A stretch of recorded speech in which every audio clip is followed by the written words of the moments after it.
North Korea has fired 2 ballistic missiles into the Sea of Japan.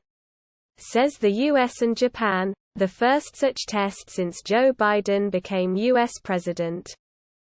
Pyongyang is banned from testing ballistic missiles, considered threatening weapons, under UN Security Council resolutions. Both Japan and South Korea have both condemned the test. It comes just days after North Korea reportedly fired 2 non-ballistic missiles into the Yellow Sea. Japan said no debris had fallen within its territorial waters.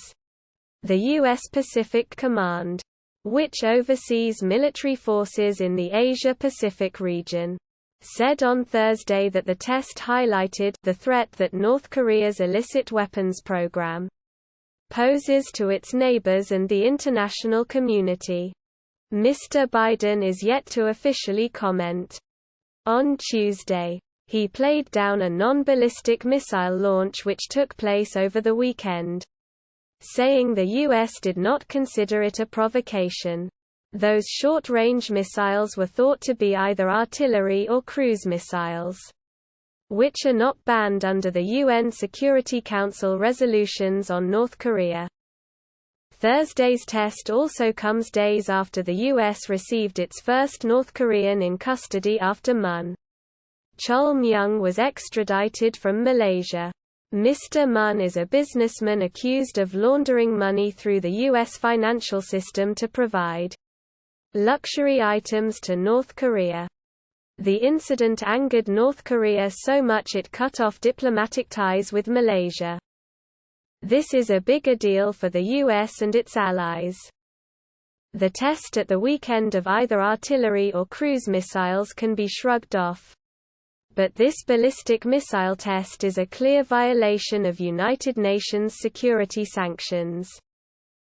Having said that, Mr. Biden's predecessor Donald Trump did wave off any questions regarding similar weapons tests in 2019. The deal between Mr. Trump and Kim Jong-un reached in Singapore in 2018 was that Pyongyang would not test long-range ballistic missiles or nuclear weapons.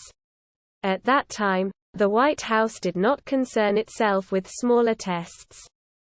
But Mr. Biden's team is just back from Japan and South Korea, and promised that America was back, and supporting its allies. Perhaps then, the administration will have to say something about a weapons test which threatens its friends in Northeast Asia. Washington will also be aware that Pyongyang has bigger weapons in its arsenal which it has not tested since late 2017. North Korea has spent more than a year in isolation. It even cut off most trade with its closest ally China amidst the COVID-19 pandemic. And its economy is thought to be in a dire state. Now that the weapons tests appear to be making a return, many are wondering just how far is Kim Jong-un willing to go to get the attention of the White House.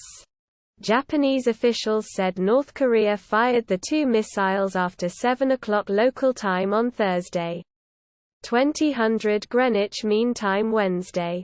They flew 420 km and 430 km respectively before landing in waters outside of Japan's exclusive economic zone. There was no damage inflicted to ships or aeroplanes.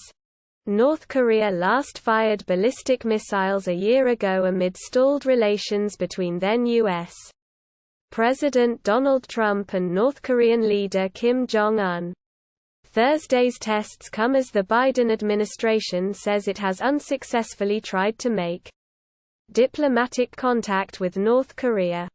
Pyongyang has yet to acknowledge that Mr. Biden is now in office, and the 2 countries remain at loggerheads over the North's nuclear and ballistic missile programs.